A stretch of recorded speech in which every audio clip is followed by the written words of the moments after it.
എന്താണ് smart contract? നമ്മൾ day to day ലൈഫിൽ ചെയ്യുന്ന പല ട്രാൻസാക്ഷൻസും പല ഇടപാടുകളും ഒരു മിഡിൽമാന്റെ സഹായത്തോടു കൂടി ചെയ്യുന്ന പല കോൺട്രാക്റ്റുകളും കമ്പ്യൂട്ടർ പ്രോഗ്രാമിന്റെ അല്ലെങ്കിൽ ബ്ലോക്ക് ചെയിന്റെ സഹായത്തോടു കൂടി ഒരു പ്രീ ഡിഫൈൻഡ് കണ്ടീഷൻസ് മീറ്റ് ചെയ്ത സെൽഫ് എക്സിക്യൂട്ട് ആവുന്ന ഓട്ടോമാറ്റിക്കലി എക്സിക്യൂട്ട് ആവുന്ന ഒരു കമ്പ്യൂട്ടർ കോഡുകളെയാണ് നമ്മൾ സ്മാർട്ട് കോൺട്രാക്ട് എന്ന് പറയുന്നത്. ഉദാഹരണത്തിന് നമ്മൾ റെയിൽവേ സ്റ്റേഷൻസിലെല്ലാം കാണുന്ന ഒരു വെൻഡിങ് മെഷീന് ഒരു സ്മാർട്ട് കോൺട്രാക്ടിന്റെ ഒരു ഫിസിക്കൽ വേർഷൻ ആണ് എന്ന് വേണമെന്നുണ്ടെങ്കിൽ പറയാം. അതായത് ₹1 കോയിൻ അതിലോട്ട് ഇട്ട് കഴിഞ്ഞു പറഞ്ഞാൽ ഒരു ബോട്ടിൽ വാട്ടർ നമുക്ക് കിട്ടും അല്ലെ. സോ അതിൽ സെറ്റ് ചെയ്തിരിക്കുന്ന കണ്ടീഷൻ എന്ന് പറയുന്നത് ₹1 കോയിൻ ആണ്. അതിന് പകരം നമ്മൾ എത്ര ₹5 കോയിൻ ഇട്ടാലും നമുക്ക് ആ ഒരു ബോട്ടിൽ വെള്ളം കിട്ടില്ല. കാരണം അതിൽ സെറ്റ് ചെയ്തിരിക്കുന്ന കണ്ടീഷൻ എന്ന് പറയുന്നത് ₹1 കോയിൻ ആണ്.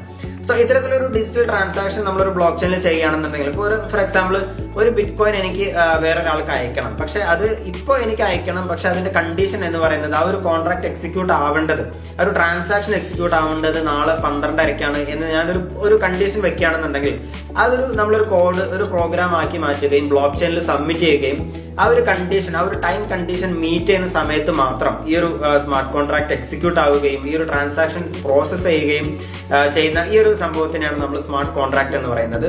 സോ ഇത്തരത്തിൽ ഈ ഒരു സ്മാർട്ട് കോൺട്രാക്ട് സപ്പോർട്ട് ചെയ്യുന്ന ബ്ലോക്ക് ചെയിനുകളാണ് നമ്മൾ ലെയർ 1 ബ്ലോക്ക് ചെയിനുകൾ എന്ന് പറയുന്നത്. ഉദാഹരണത്തിന് ഇത്തേറിയം, ബൈനാൻസ്, സൊലാന എന്നിവയെല്ലാം സ്മാർട്ട് കോൺട്രാക്ട് സപ്പോർട്ട് ചെയ്യുന്ന ലെയർ 1 ബ്ലോക്ക് ചെയിനുകളാണ്.